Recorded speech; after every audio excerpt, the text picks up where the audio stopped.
When I was 22 years of age, I believed my life already decided.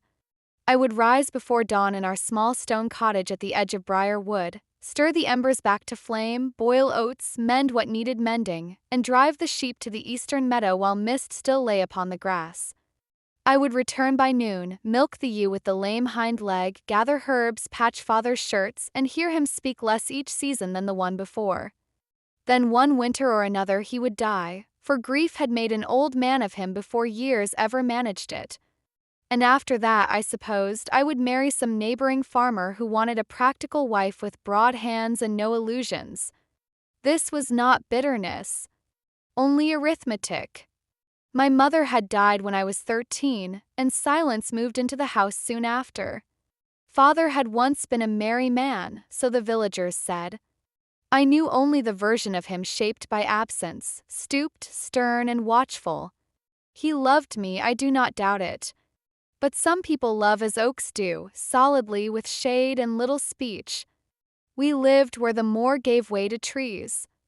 Briar Wood began just beyond our back field, vast and old and much disliked by sensible people.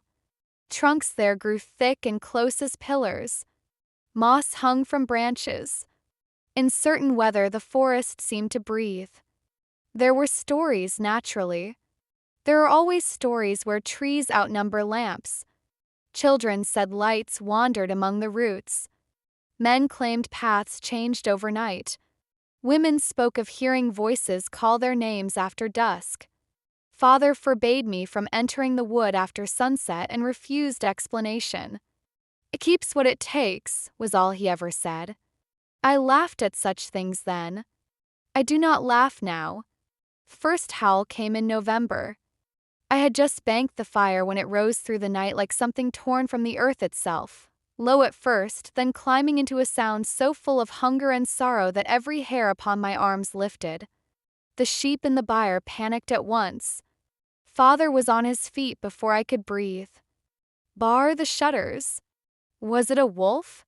He loaded the old hunting gun with hands that did not shake. It was trouble. He stepped outside before I could stop him.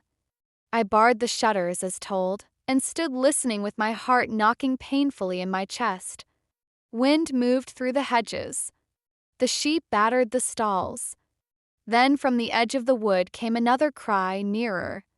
Not wolf. No wolf I had ever heard could sound so human.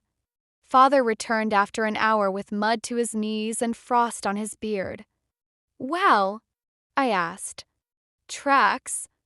Wolf tracks. He looked at me a long time. Stay away from the forest. That was all. For 3 nights the howls returned. By day I found signs in the snow beyond the meadow, prints too large for any hound yet wrong for a wolf. Long stride.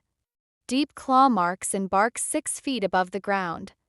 Once, the remains of a fox laid open with strange neatness, as though something savage had also been careful. The villagers grew uneasy. Mrs. Toller crossed herself whenever Briar Wood was mentioned. Old Mr. Fenwick said cattle had gone missing in his grandfather's day when such cries were last heard. The blacksmith offered to join a hunt. No hunt was organized. Fear is loud in daylight and timid after dark. I told myself there must be reason beneath the rumor. A diseased animal. Poacher with hounds. Some trick of echo and imagination. Yet each night when the howl came, my pulse answered it. There are dangers one dreads. There are others one feels called toward. I went into Briar Wood on the 7th night. I told Father I was checking the lambing pen and slipped out with a lantern and shawl. Snow silvered the ground. The moon was near full and bright enough to turn the frost to glass. I knew it was foolish. I knew it even while walking. But youth often mistakes curiosity for courage. Trees received me in cold silence. My lantern seemed weak there. Branches crossed overhead like black ribs. I followed no path I knew, only the memory of where the howls seemed strongest. Then I heard breathing. Not my own. Heavy. Close. I turned. He stood between two trunks scarcely 20 paces away. Even now, after years of memory, words fail me. He was man-shaped only in the broadest sense. Taller than any man by half a head, shoulders vast beneath matted fur dark as wet bark. His muzzle was long, teeth pale in moonlight, eyes bright amber and terribly intelligent. Hands, if hands they may be called, ended in curved claws black as horn. The lantern fell from my grasp and guttered in snow. I screamed. He moved with impossible speed. One moment he was distant. The next he had seized me round the waist and lifted me clear from the ground. I fought wildly, striking fur, flesh, whatever I could reach. He gave a harsh sound, not anger but surprise, and bound my wrists together with a strip torn from my own shawl. Then he ran. Branches whipped past. Snow flew beneath us. I remember the smell of pine, blood, and winter. I remember praying incoherently. I remember his grip, strong enough to crush me yet careful not to. At last he stopped in a stone hollow deep within the forest. It had once been some shepherd's shelter or hunter's ruin. Half cave, half collapsed cottage, roofed now in roots and earth. A small fire burned within. He set me down. I crawled backward until stone met spine. He watched me, chest rising and falling. Then, to my utter horror, he spoke. "Quiet," he said, voice rough as gravel dragged over wood. "No harm." I fainted dead away. When I woke, dawn filtered through roots overhead. My wrists were unbound. A blanket lay over me. Beside the fire sat the creature, now turned partly away as though granting modesty. He was eating from a tin cup with awkward concentration. I made some sound. He looked over. "Hungry?" he asked. There are moments when fear becomes so complete it circles into absurdity. "You can talk," I whispered. "So can you?" I stared. He gave what might have been the ghost of a smile. My apologies for the manner of introduction. I ought to have fled then. Yet the entrance stood narrow, and he between me and it. "What are you?" He considered. "Unfortunate." It was such a human answer that tears sprang suddenly to my eyes. He noticed at once and looked distressed. "No crying," he said. "I am poor at crying. I want to go home. You cannot." "Why?" "Men with guns are in the wood." I thought of father. "They will kill you." "Yes." "Then let me leave." He lowered his gaze. "Not while they search. They would follow your tracks here." I hated him then with all the purity of terror. I also believed him. His name, he told me later, had once been Thomas Vale. He had been a gamekeeper's son from a village 2 counties south. 10 years before, traveling by moonlight through a foreign forest during military service, he had been attacked by something he never clearly saw. Fever followed. Then the changes. He had hidden where he could, fled where he must, learned to disappear. Briar Wood was the first place wild enough to shelter him. "Why take me?" I demanded on the second day. He looked ashamed. "I saw you often in the meadow." This startled me more than claws. "You watched me?" "From distance." "That is not reassuring." "No," he admitted. "I had forgotten people." "Then I saw you singing to sheep." Heat rose to my cheeks. "I do not sing." "You do," he said. "Badly." Against all reason, I laughed. It was the first time I had laughed in months. Days passed in the strange den beneath roots. He brought food, rabbit, bread stolen perhaps, berries stored before frost. He kept always to the edges, as if afraid of himself. By daylight he seemed more man than beast in manner, though never in form. At moonrise something in him grew restless and pained. He never touched me again save when necessary to pass a bowl or steady the fire. Once I woke shivering and found his great furred coat laid over me while he sat barebacked near the entrance in snow. "Why?" I asked. "You were cold. You might have simply moved closer to the fire." He did not answer. I began to see then that beneath the monstrous shape lived a gentleness more careful than many men I had known. He listened when I spoke. Truly listened. I told him of mother's death, of father's silence, of how the fields seemed to narrow around me each year, of dreams I never named aloud to anyone, to see the sea, a city, mountains, anything beyond repetition. He listened with amber eyes steady and sad. "You are caged too," he said once. I wanted to deny it. Instead I asked, "And you?" He glanced at his claws. "I am cage and prisoner both."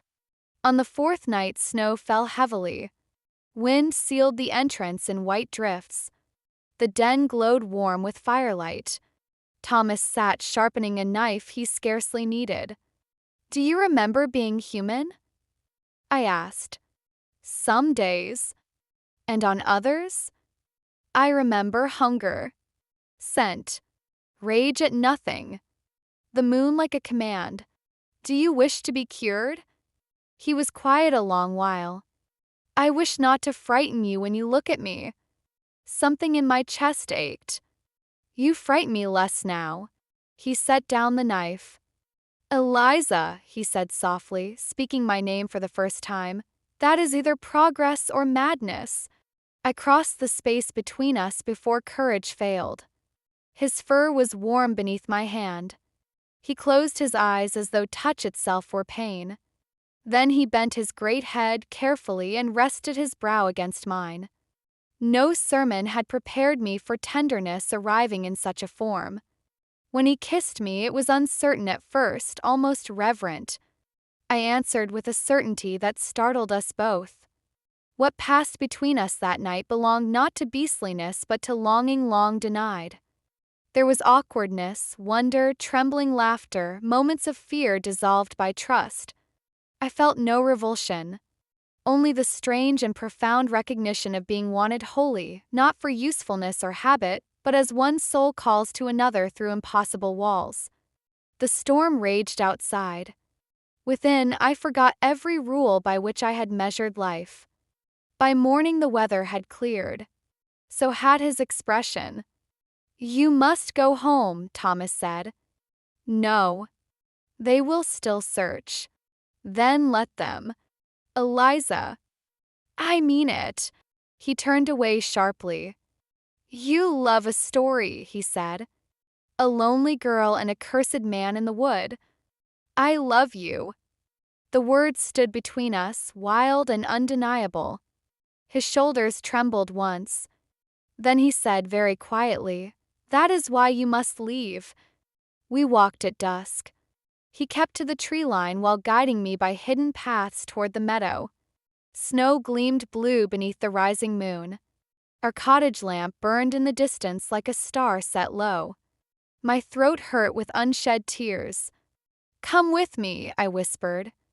"We could hide you in the cellar. We could travel south. We could." "No." "Why must you decide for both of us?" "Because I know what happens when I fail to master myself." He stopped.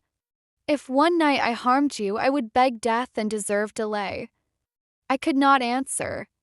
We stood facing each other at the boundary where would met field. Then from the dark came father's voice. "Eliza!" He emerged beside the stone wall, gun already raised. I cried out.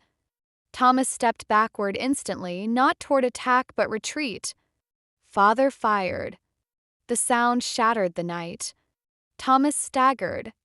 Dark blood spread through his chest. "No!" I ran to him as he fell to one knee. Father was reloading with shaking hands, face white as frost. "Get away from it. It saved me." "It took you." Thomas looked up at me. The amber in his eyes was already dimming. "Good," he rasped. "Do not speak." "Home," he said. "You are home. I am not. His great hand rose once, touching my cheek with impossible gentleness. Then it fell. The moon climbed higher. Nothing changed him back. We buried him at the edge of Briar Wood before dawn. Father would not help. He watched from the porch, gun across his knees, while I dug through frozen earth with blistered hands. I marked the grave with no cross, only stones. For 3 weeks I remained in the cottage. I spoke little. So did Father. Yet now our silence had edges. At last he said one evening, "You'll thank me someday." I looked at the fire. "No," I said. "I shall not." I packed before sunrise. A blanket, bread, Mother's silver comb, Thomas's knife, which I had kept hidden. Father stood in the doorway as I shouldered the bag. "If you leave," he said, "do not return. There are sentences meant as weapons. Some strike only chains." "I know," I said.